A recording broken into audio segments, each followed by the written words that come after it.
তুমি কি মাহফিল কমিটি? এখানে অ্যারেঞ্জমেন্টে আছো তুমি? আশিকুর রহমান, কোনো ভয় নেই। আমি তোমাকে দাঁড়িয়েছি একটা এক্সাম্পল দেওয়ার জন্য। তারপর উদ্দেশ্য একটা এক্সাম্পল, উদাহরণ দিতে চাই। ওকে কি দেখা যায়? ওরে ভাই, কটা কম দেখা যায়? ওর নাম হচ্ছে আশিকুর রহমান। ভাবেন যে ওর উপর আমার খুব রাগ উঠলো, রেগে একটা রামদা নিয়ে এসে ওর পা কেটে ফেললাম। কি কাটলাম? কথা বলো সেটা, কি কাটলাম? এবার তুমি বসে পড়ো। তো আপনারা বললেন যে আসিফ হুজুরকে নিয়ে আসলাম ওয়াজ করতে, আসিফ হুজুর করলোটা কি? এটা আজকে আসিফ হুজুরকে আমরা জেলখানায় ভরে দিব। আপনারা আমাকে নিয়ে গেলেন জেলখানায়, আমার নামে মামলা হলো। তো আগামীকাল জেলা আমাদের যে রংপুরের যে আদালত আছে ওখানে আমার নামে বিচার বসবে, কোর্টে আমার নামে বিচার হলো। তো আমাদের তথাকথিত যে ল আছে, যে সিস্টেম আছে, সে বিচার অনুযায়ী আমার বিচার কি হলো যে আসিফ হুজুরের সিদ্ধান্ত হলো আসিফ হুজুরের 1 বছরের জেল হবে আর আসিফ হুজুরকে 1 লাখ টাকা জরিমানা করা হবে। তো রংপুরের ভাইরা কোন একটা জিনিসের ওজন ঠিকঠাক আছে কিনা, এটা মাপকাঠি ওজন বরাবর আছে কিনা, পেঁয়াজ যে আমি 5 কেজি নিলাম এটা 5 কেজি আছে কিনা, এটা মাপার জন্য আমরা কি পাল্লা ইউজ করি? কথা বলছো ভাই, কি পাল্লা?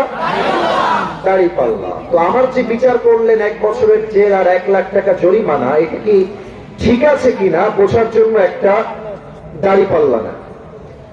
তো আশিকুর রহমানের যে ঠ্যাং আমি কেটে ফেলেছি ডান পা, এটাকে আপনি ডান পাল্লায় দেন। আর আমাকে যে আপনি 1 বছরের জেল দিয়েছেন এবং 1 লাখ টাকা জরিমানা করেছেন, ওটাকে আপনি বাম পাল্লায় দেন। এবার এই পাশে আপনার ভাঙ্গা ঠ্যাং, এই পাশে 1 বছরের জেল আর 1 লাখ টাকা জরিমানা। এবার টান দেন তো, কথা বুঝলে বন্ধ, সমান সমান কি কখনো হবে? আচ্ছা, আপনি আমার জরিমানা আরো বাড়ায় দেন। 50 লাখ। আচ্ছা, 50 লাখই করেন। আচ্ছা, 10 লাখ করেন। এদিকে আপনি আমাকে আরো 10 বছরের জেল বাড়ায় দেন। এবার 10 বছরের জেল আর 10 লাখ টাকা বাম পাল্লায় রাখেন আর ডান পাল্লায় আশিকের পা রাখেন। বলেন তো, তবুও কি সমান সমান হবে? সমান সমান হতে হলে কি করতে হবে? আল্লাহর জমিনে আল্লাহ রাজ কায়েম করতে হবে। কেমনে? আল্লাহ তাআলা এই কোরআনে বলেছেন, নাকের বদলে নাক, চোখের বদলে চোখ, কানের বদলে কান, জিহ্বার বদলে জিহ্বা, হাতের বদলে হাত, পায়ের বদলে পা, জানের বদলে জান। রংপুরের ভাই, এমন ওর পা আমি কেটে দিয়েছি, কোরআন দিয়ে আপনি আইন কায়েম করেন। ওর পা আমি কেটে দিয়েছি, আপনি আমার পা কেটে দেন। এবার ওর পাটা ডান পাল্লায় দেন, আমার পা বাম পাল্লায় দেন, টান দেন, দেখবেন দুই পাশের দাড়ি পাল্লা সমান সমান হয়ে গেছে। ওমান হাকামা বিহি আদালা, এই কোরআন দিয়ে যে রাজ কায়েম করবে সেই তো আল্লাহর জমিনে ইনসাফ কায়েম করতে পারবে। অতএব শেষ কথা, সোজা কথা, চূড়ান্ত কথা, আগামীতে যদি আমার এই মাতৃভূমিতে কোরআনের রাজ কায়েম করতে কেউ বাধা দেয় আর কেউ যদি প্ল্যান করে, প্রোগ্রাম করে, সার্চেস করে, ষড়যন্ত্র করে কোন স্বৈরাচারকে ইন্ডিয়া থেকে নিয়ে এসে আবার ক্ষমতার মসনদে বসাতে চায়, দ্বিতীয় বিশ্বযুদ্ধ শুরু হয়ে যাবে রংপুরের ভাই। আমি আবারও বলছি, আমি রংপুরের মাটিতে বসে আছি, আমার কলিজায় এখন শক্তি অনেক বেশি। যদি আগামীতে ভারত বেশি বাড়াবাড়ি করে, ভারতের সঙ্গে গোসওয়াই হিন্দ শুরু হয়ে যাবে যুবক ভাই। আর সেই গোসওয়াই হিন্দে আমার বিশ্বাস সর্বপ্রথম যে শহীদ হবে হয়তো সে রংপুরের সন্তান হবে যুবক ভাই। আমি স্পষ্ট ভাষায় যুবকদেরকে অ্যাড্রেস করে বলতে চাই, যদি আগামীতে কখনো ডাক আসে আল্লাহর জমিনে আল্লাহর রাজ কায়েম করবার জন্য, আল্লাহর জমিনে আল্লাহর কোনের বিধানকে কায়েম করবার জন্য, স্বৈরাচারকে তার গদির থেকে নামানোর জন্য হাজার হাজার যুবককে শহীদ হওয়া লাগবে, বুকের তাজা রক্ত দেওয়া লাগবে। শহীদ হওয়ার জন্য কারা কারা প্রস্তুত থাকবে? যদি হাত তুলে আলাদা সবাই দেখা যায়।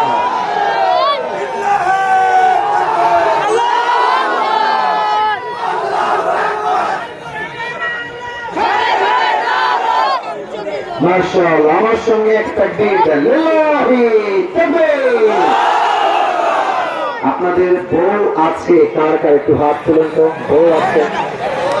আচ্ছা আচ্ছা আচ্ছা, বউ আছে, হাত নামান, হাত নামান।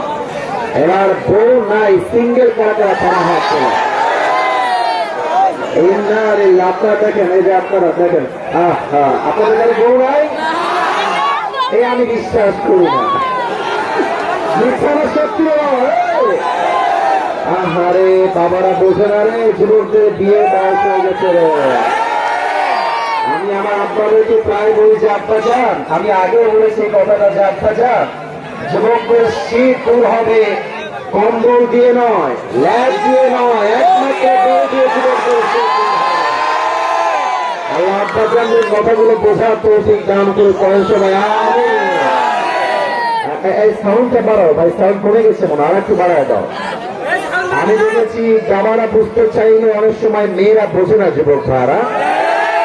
অনেক মেয়ে দেখবা টাকা পাইলে টাকলার সঙ্গে বিয়ে দিয়ে চলে আসে। এরকম মেয়ে তো রংপুরে নাই, আরে নাই। আল্লাহ হেদায়েত দান করুন সবাই।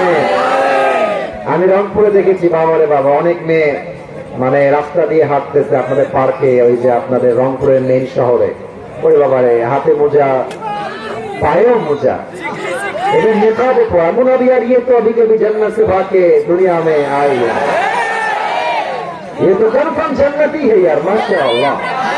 কিন্তু এই মেয়েটা বোরকা পরে বাদাম খাচ্ছে আর প্রেম করে বেড়াচ্ছে।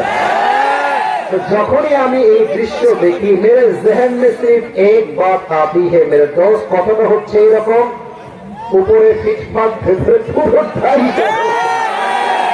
আল্লাহ এই সমস্ত কলিজার টুকরা বন্ধুকে হেদায়েত দান করে পড়েন সবাই আমিন। আমরা আজকে 3টা তাকবীর দিব তাফসীর শুরু করার পূর্বে। প্রথম তাকবীর দিবেন আমার প্রিয় বিবাহিত ভাইরা, দ্বিতীয় তাকবীর দিবেন আমার প্রিয় সিঙ্গেল ভাইরা। I would like to test everyone who is more powerful, কার শক্তি কত বেশি আজকে আমি দেখতে চাই। বিবাহিত ভাইরা কাছে যান,